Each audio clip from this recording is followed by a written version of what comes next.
And if you read it, you'll see that many schools could do the same thing that Georgia State has done, but they don't do it because they don't have the people there willing to change to do what they've done. Short point of personal privilege. Thank you very much. Dr. Adams. Thank you, Madam Chair, and thank you to the to Ms. Wilson as well for calling this meeting. I just want to, before I begin, just say, Mr. Schultz, I'm very familiar with what you all are doing. We certainly appreciate that. I'm very interested in your pillars and how that's working. Curious about what schools you might be working with in North Carolina. We've got North Carolina. Thank you for your question, ma'am. Thank you very much. Just as a note, I was just sharing with Dr. Riddick, his program was one of the bases for our microgrant program that we have with Prudential, right? Fully funded by Prudential to provide microgrants directly to the HBCUs, including North Carolina Central, as one of those schools we have in North Carolina. So, right. So that's kind of one of those we have. Well, thank you very much for that, and thank you for your work. I am a graduate twice of North Carolina A&T. 40 years I spent on the campus of Bennett College, so I'm very interested in higher education. So, Ms. Erickson, studies have shown the power of dual enrollment, concurrent enrollment in early college, high school programs, and improving college access and success. So, and I've read your testimony as well. So are you aware of any institutions that commit to students not incurring costs associated with participating in dual enrollment or early college programs? And can you discuss the importance of financially supporting students in dual enrollment programs? Absolutely. I'm not aware of any specific schools that are doing that. Dr. Carroll might have more information about that. But I will say, finances are an important part of being able to be successful in higher education, obviously. But I think what we're learning from some of these studies and evidence that we've gathered from many of these successful programs is that it's only one piece.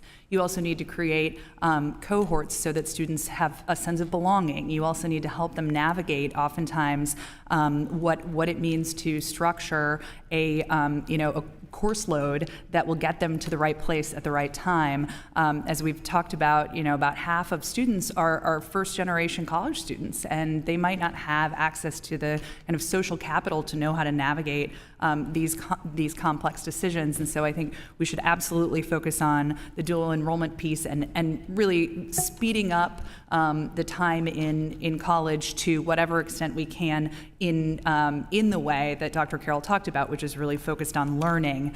But I also think it's important to think about institutional incentives.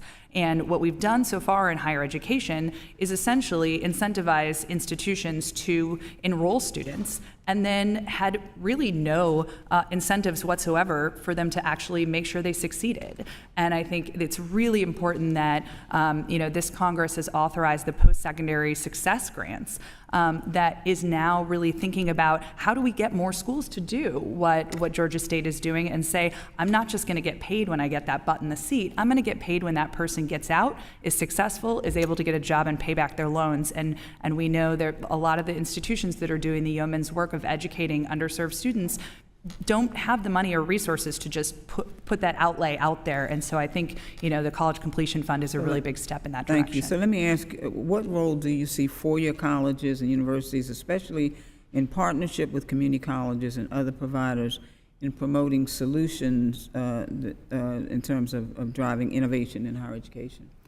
I think community colleges are a backbone of our system and are serving so many of the students that otherwise might not automatically succeed within a higher education system. But what we need to do is make sure that we're syncing up those two systems. We know that community colleges do incredible work, but we also know that having a four-year degree is actually the best way to ensure economic mobility, particularly for underserved students. So making sure that those systems talk to each other, that you can transfer any credits that you got at your local community college to another system is super important, because many students, I think most, who enroll in community college at the outset say they want a four-year degree, and that's just where they're starting. Right. So we need to think about that more.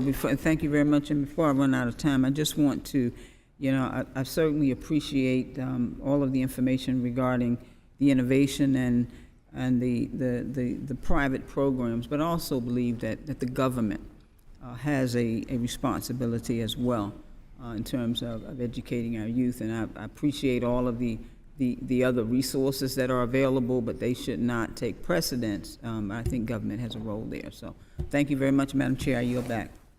Thank you, Dr. Adams. Ms. Houchin, you're recognized for